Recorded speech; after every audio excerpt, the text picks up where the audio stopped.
Good morning, everyone. Welcome to a special event on the Monterey Meltdown.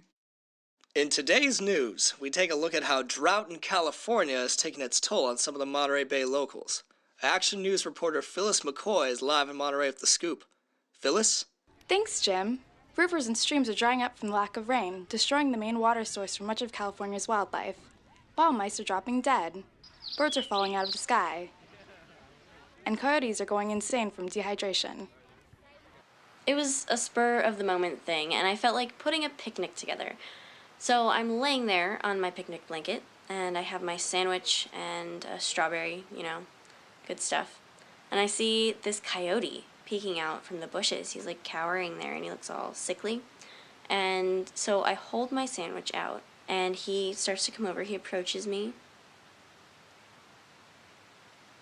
And then he rips my arm off.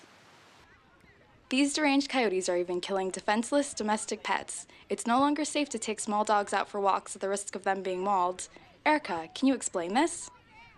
The creatures are getting too comfortable around humans, thus feeling safe enough to infest our neighborhoods.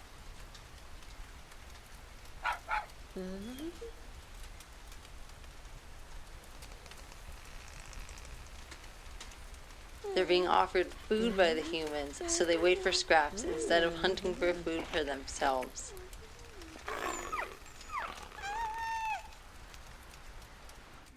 We all need to do our part to help these poor animals, which means Putting them all down. Or not. They're not dangerous if you leave them alone. How was I supposed to know the wild thing would take off my whole arm? I mean, there should be a sign or something. Do not feed the wild, ravenous beasts. Offering wild animals food is both reckless and deadly. I think that you know that now. How about I bite your arm off? And back to you, Jim and Barbara. A bigger concern in the Monterey area is floating around the Carmel River, the main water source for Carmel Valley homes and businesses. And these are not the only ones affected by the diminishing water levels. Here's what some of the locals had to say. Areas of the river are becoming too dry for native steelheads to thrive. The Monterey Peninsula Water Management District has organized rescue groups like ours to relocate the fish to new homes further up the river. They're always telling us that efforts are being made to help keep more water in the river during these droughts, but they're still having to move us.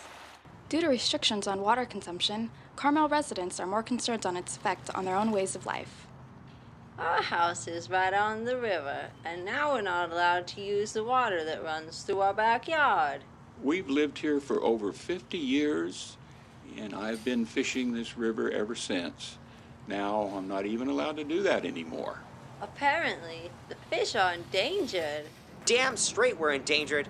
We only live in the river for 2 years at a time. And that's if we don't get trapped in dried areas and die. Well, can't you find another way around our... It's already hard enough getting to our own spawning grounds. Have you seen the 84-foot wall of pools we have to scale to get past the San Clemente Dam? So keep slurping up our river. Frolic through your sprinklers. At this rate, they'll be dry in 10 years and you won't have any water either. Where did we get footage of talking fish? This has been a special on the effects of drought in Monterey.